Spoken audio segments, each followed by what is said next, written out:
can't do it by force, you can't compel. This is a promise of God, this will happen. What does it mean to inherit the earth? Okay. In the ard.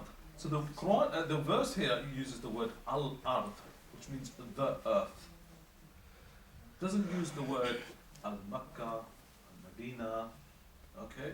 It doesn't use Yunan, which is Greece, al-Hind, which is India. It uses al-ard. The whole world will be controlled by these people that will be helping Imam Zaman.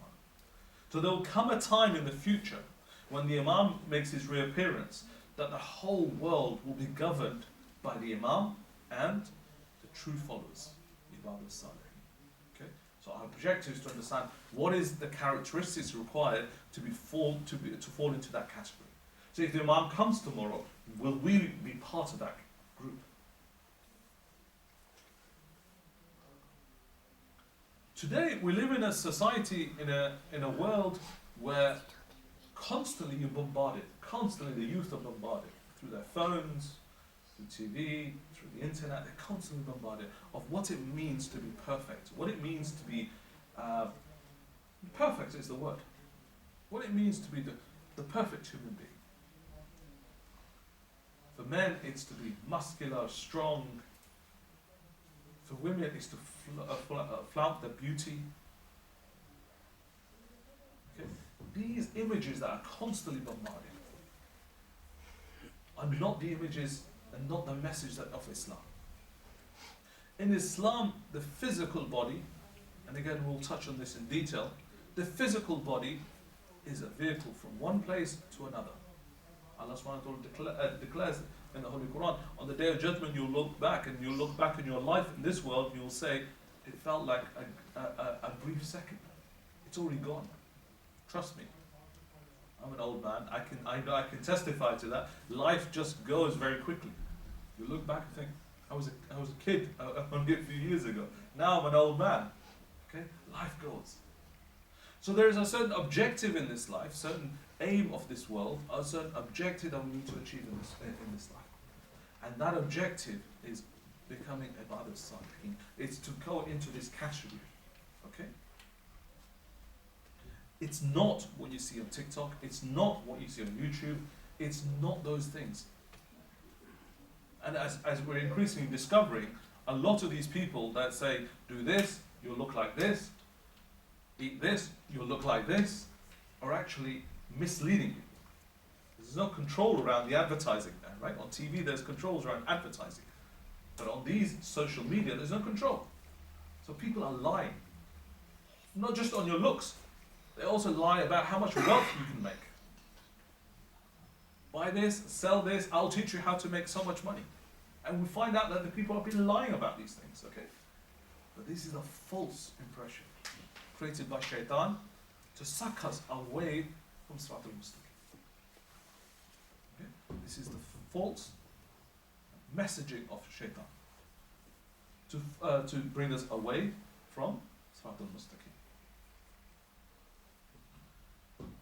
And again, we will, as I said, we will dissect this verse over the next few nights, inshallah, and we'll go into the details of what it is that the message of Shaitan is, what is the message of the Holy Ahlul Bayt, and especially of the Holy Quran. How can we distinguish between the two? Because we are also on the same platforms, whether it's TikTok, whether it's YouTube, whether it's Instagram, whatever you use, Snapchat, whatever you're using, you're also getting messages that look like they're coming from religious people. Yeah? You get scholars giving certain phrases, certain terminology, certain hadiths. The Imam said this, the Prophet said this, the Quran says this. But when you actually look underneath, the references are incorrect. There is no reference. Imam Ali said this. Okay, what's your reference? From where are you saying Imam Ali said this? Recently I was in a chat, social media chat, a WhatsApp group, where someone sent a message around saying Imam Ali said this about how to improve your productivity in the work environment. So it was adults and business environment. But there was no reference. So we went back to the person that sent the message around and said, okay, what's your reference? Nahj al-Balagha. It's the obvious answer, Nahj al-Balagha. Okay, which saying in Nahj al-Balagha? Which sermon in Nahj al-Balagha? I don't know. I just forwarded it. Well, the moment you forward something, you have a responsibility. You're saying, I've read it, I've confirmed it, I'm forwarding it to you. When we actually went back, it wasn't even saying of Imam Ali. Whilst in a business context, it was motivational, it was insightful. So motivational, insightful being, it helped you understand how to operate, how to behave in a certain environment, how to be better at what you do. The problem was, it wasn't what Imam Ali had said. Okay? Someone had misquoted it and attributed it to Imam, which is one of the greatest things we can do. Okay? So there's social media, we've been bombarded with this. So what we think is the right path, what we think is the right message, may not be the right message. Okay? So over time, we need to distinguish between what is the truth, what is falsehood. And then once we know what is truth, we need to adhere to it, we need to grab hold of it, and we need to be firmly attached to it. Because if we want to inherit the world, if we want to be successful here, we need to grab firmly hold of the message and the teachings of the Holy Ahlul Bayt. Salawat ala Muhammad wa ala Allahumma salli ala Muhammad.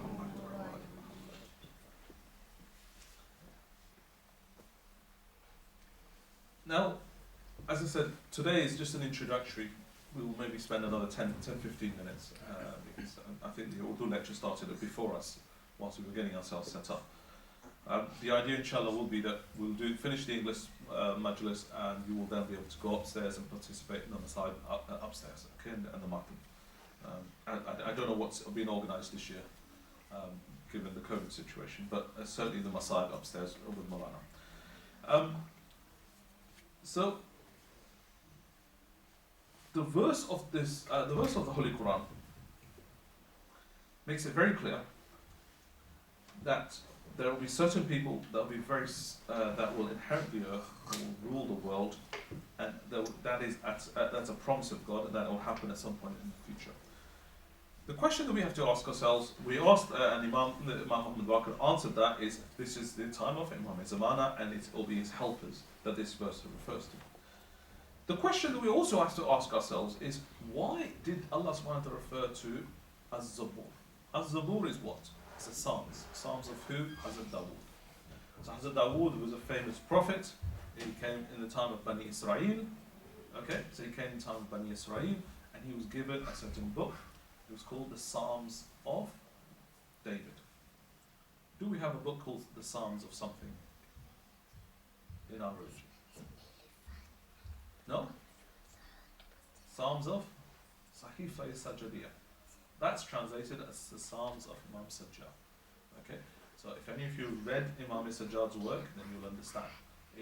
Hazrat Dawood's work is very similar. You can still see it today. His message was very similar. He did it in the form of prayers. Okay? And he did it in the form of prayers. Now when one of the Imams, Imam Jafar Sadiq alayhi salam, Allahumma salli ala Muhammad wa ala Muhammad, when he was asked about this verse, he said, why was it mentioned in Zabur, not in Torah, not in Injil, not in the book of Hazrat Ibrahim or the book of Hazrat Nuh? Why in Zabur? The Imam responded, he said, first of all, the word Zabur means book, but Quran says Zabur is attached especially to Hazrat Dawood. He said, the reason it's mentioned in the time of Hazrat Dawood, and it's mentioned in Zabur, is the time of Hazrat Dawood, he became a just ruler. Hazrat Dawood and Hazrat Sulaiman. Okay? His son was Hazrat Sulaiman. Hazrat Dawood and then Hazrat Sulaiman. They became very powerful rulers of that time. Okay? Especially Hazrat Sulaiman, who was his son. Hazrat Dawood, during his time, conquered a lot of land, a lot of people came under his rule. Okay? And Hazrat Sulaiman expanded that empire. Empire is probably not the right word, but I'm stuck with the English language. Okay? But the land he controlled, he expanded. Okay? So that is a reflection on a small scale of what Imam Zamana will do when he comes. They did it in a small part of the world, which was mainly in and around what is today Palestine. In and around that, when Imam Zamana comes, he will do it across the world. Okay? That's why that promise was made in the time of Hazrat Dawood, and that's why it's referenced back. This verse is repeated also in the New Testament, in the Bible. Okay, this message is repeated in the New Testament as well. So it's not just in the Psalms. This message, it's slightly different. We may touch on it if we have time. It's slightly different. The wordings are slightly different, but the message is the same. That there will come a time when God will say, I have now handed the world over to the people that genuinely believe. Until then, I have left you to make your own choices and your own decisions. Okay, so that's why it's mentioned only in the Psalms of David. So when your father asks you, are you going to remember? Psalms of David. Okay, Zabur. Yeah, you remember that? Good. Because he's asked me to send a list of questions. Okay, right. So Psalms of David, Zabur. Okay. The other questions that we can ask ourselves is, what does it mean to be inheritors? Waritha. What does it mean to become an inheritor of something? What does it mean to inherit? Does anyone know what the word means? Yeah, in English, yeah, you know what the word is. So, do you know the word inherit? No. Okay, to inherit is when I die, whatever little I have goes to my son. Okay, that's my son there. So he gets it, right? Has he had to do anything for it? No, right? It's my death, he gets it. Okay, so inheritance, waratha, is the easiest thing. It's gaining something with very little effort. Other than the fact that he's my son, okay, or you're the son of your father, and your father passes away, then may God extend his life. But if he passes away, then you will inherit that. You've done nothing other than being his son. He's done nothing other than being my son, but he will inherit from me. Okay. The word here could have been anything. They will fight. They will conquer. Okay. They will fight. They will conquer. They will defeat. No. They will inherit. God will give them the world. And we know from the tradition of Imam Zamana that the world will throw up its treasures. When he comes, the treasures will come. The world will throw up its treasures. And it says, animals will come to them. It's like, how can we serve you? That is the time of Imam Zamana, the golden age to come. Okay? We want to be, inshallah, if we're there, we want to be part of his group, his army. I say army, loosely. Okay? Because we always have the connotation that there will be wars and battles. Yes, there will be. But that's not the golden age. That is Imam Zamana establishing himself. Once he's established, then he will show humanity or human beings how the world should be run. With justice, with fairness. Imam Muhammad al-Baqir alayhi salam quotes his great grandfather, the Holy Prophet Muhammad Mustafa sallallahu alayhi wa sallam. Allahumma salli ala Muhammad wa ala. It's a very famous hadith, everyone knows it, the Sunni and Shia all narrate it in their books. It's mutawatir in that sense. The Holy Prophet says, Allah subhanahu wa ta'ala will not let the world end. He will extend even the last day for my son, the Mahdi, to come, to fill the world with justice, with goodness, as it's been filled before with corruption, with injustice and cruelty. Okay? Famous hadith. Okay? So that is a time that this verse is referring to. It's referring to that golden time, golden age to come. There was one time before, the time of Hazrat Dawood, Hazrat Sulaiman, and there'll be another time to come. Hazrat Dawood and Hazrat Sulaiman were confined. They were limited. Okay? In and around Palestine, a bit of Egypt, into Syria. That was it. That was a golden age. They ruled with justice and fairness. Okay? People's lives, people's goods were safe. Okay? People used to rejoice and practice the religion openly and freely. Okay? That was the golden age. Everything came to the power of Hazrat Sulaiman. The wind, the birds. Hazrat Sulaiman had an army of animals, of jinn. Okay? That was the golden age. Imam Zamana will replicate that, but across the world. He will send his representatives across the world. Okay? So that's what this verse is referring to. My dear brothers and sisters, so the effort that the companions of Imam Zamana will have to put in, okay, is not in inheriting or taking over the world. The effort that they have to put in is to become ibadah salih. Okay? So I know there's a lot of brothers, they have this impression that to be part of Imam Zamana's force army, you have to physically prepare yourself, mentally prepare yourself to go into battle. But the challenge is bigger than that. Okay? That's called what? Jihad-e-Askar. Right? That physical fight is a lesser jihad. Jihad-e-Akbar, which is a greater jihad, is to prepare yourselves. Prepare yourselves spiritually. Okay? It's to pray. It's to keep the fast. It's to read Quran. It's to study the religion. Okay? That is the challenge. That is how you become ibadah salih. Okay? That is how you enter the folds of the armies of Imam Zamana. Okay? It's not through the physical. Right? It's not through the workout that you see on TikTok. Alright? It's not. Yes, that's important. You have to look after your body. You have to look after your health. We've seen that over the last 18 months under the COVID situation.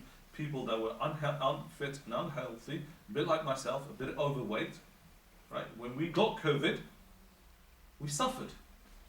Those that are fitter and healthier were able to deal with it better. Okay? So yes, all of that has to happen. But that's not the priority. The priority in our lives should be the purification, the worship, the understanding, the ma'rifah of our religion. And that is what these nights are all about. Over the next 10 nights, that's what we will have. It's a beautiful thing Imam Hussein did. Okay? The sacrifice that he made, people say, oh, he fought Yazid and he saved Islam. Because if Yazid had been left there, he would have corrupted Islam. Yes, that is correct. But he saved Islam not just then, he saved Islam throughout the generations. Every year when we gather together for the 10 days of Muharram, he's saving Islam again. He's saving Islam again. We're reminded of the Quran, we're reminded about the Holy Ahlul Bayt, we're reminded of our duty, we're reminded of our responsibility to Allah subhanahu wa ta'ala, to the Holy Ahlul Bayt, to our parents, to the community. And we gather together. How do we gather together? There is no one who's superior, no one who is inferior, no one who's, he's the boss, he's more important, he's the richest person. He is more important, or she is the richest person. We all sit on the floor, side by side, listening to the zikr of Ahlul Bayt, listening to the zikr of Imam Hussein. Okay? That is his sacrifice. If he just died in battle, on the plains of Karbala, for the sake of power, then we wouldn't be here today. I promise you, I'm telling you, with surety, we wouldn't be here today. But the fact that he sacrificed, who did he sacrifice? Before I go into some of the masayib of Imam Hussein, let me take you to an event that happened before you and I came onto this earth. The Holy Quran, this is a verse of the Holy Quran, not hadith that the Shias have made up, it's a verse of the Holy Quran, and I've heard it from our ulama. It said, before you were sent on this world, okay, before you were sent, our souls were gathered. What is our souls? Our ruh. Okay? Our rules were gathered. Allah subhanahu wa ta'ala took all the rules. And what he narrates part of that discussion, so it's narrated, part of that discussion is in the Holy Quran. Allah subhanahu wa ta'ala asks all the souls, who is your Rabb? Who is your Lord? And we, because we were there, we all responded, oh Allah, you are our Rabb. Okay? So he took testimony. What does testimony mean? He took witness from us. Before he sent us on this earth, he took witness from us that we acknowledged him as our Rabb, our Lord, as our Lord. Okay? This is in the Holy Quran. That I've heard from the ulama, there was quite a long discussion, quite a long event that occurred there. As part of that, as part of that. So first thing he did was gather all the souls, including us, right? And he said, who is your Rabb? And we all acknowledged that he was our creator. He was our Rabb, he was our Lord. Then he started giving responsibilities. Who will be the prophet that will deliver the message to the whole mankind forever? The Nur of the Holy Prophet stepped forward and said, oh Allah subhanahu wa ta'ala, I will take this responsibility. So the responsibilities have been given out. Okay. Then the events of Karbala, I've heard this from the ulama, then the events of Karbala and the challenges of Karbala are narrated. Who will sacrifice themselves, their children, themselves and their children on the plains of Karbala to save this message of the light of Muhammad? The Nur of Imam Hussein stepped forward. Said, oh Allah, I will do this. The ulama say the conversation continued. Allah subhanahu wa ta'ala then said, but who will allow their women to be enslaved, to be marched from one town to another? Who would allow their daughter to have her earrings pulled? At that point, the ulama say that the Nur of Hussein remained silent. And another Nur stepped forward from the ranks. He said, oh Hussein, your son Sajjad will take on that burden. My dear brothers and sisters, this religion, this message has not come to us easy. Lots of sacrifices have been made. It's one thing for a man to go in a battle. It's another thing for a man to send young children into the battle. It's another thing for him to carry his 6-month-old into the battle. To leave him on the hot plains of Karbala to try to change the heart of the Mal'oons that were facing. That is Mawla Hussein. That's a sacrifice he made. My dear brothers and sisters, if it's not enough just for the men to be slaughtered this way. His 4-year-old daughter had her earrings pulled and was dragged from one city and one town to another. When she would cry for her father, they would whip her. 4-year-old. They would whip her. Said, be quiet. My dear brothers and sisters, this is the sacrifice of Imam Hussein. This is what you've come to commemorate. This is what we've been denied for the last 12 months. We couldn't gather together to commemorate. But I tell you, I'll tell you that Allah subhanahu wa ta'ala will keep this. He will preserve this. He will preserve this majlis till the coming of Imam Zamana. Hazrat Fatima Zahra, the Holy Prophet narrated the events of Karbala to her. She cried her eyes out. She said to her father, oh father, will you be there? He said, no, I will be gone. She said, what about Amir al-Mu'mineen, Ali ibn Abi Talib? He said, no, he'll be gone. What about me? No, you'll be gone. What about Hassan? No, he'll be gone. He said, who will cry for my Hussein? Who will cry for my Hussein? Who will cry for my family that will be slaughtered on the plains of Karbala? The Holy Prophet said, Allah subhanahu wa ta'ala will create a nation, a people. They will cry every year. They will cry for your Hussein. My dear brothers and sisters, you and I are the dua of Hazrat Fatima al-Zahra. May Allah preserve us all. May Allah preserve our gatherings. May Allah grant shifa to those that are marid, those that are still suffering from this disease. May Allah subhanahu wa ta'ala keep us on the straight and narrow. May Allah subhanahu wa ta'ala make us of the Abad al-Salihin. Salawat ala Muhammad wa ali Muhammad.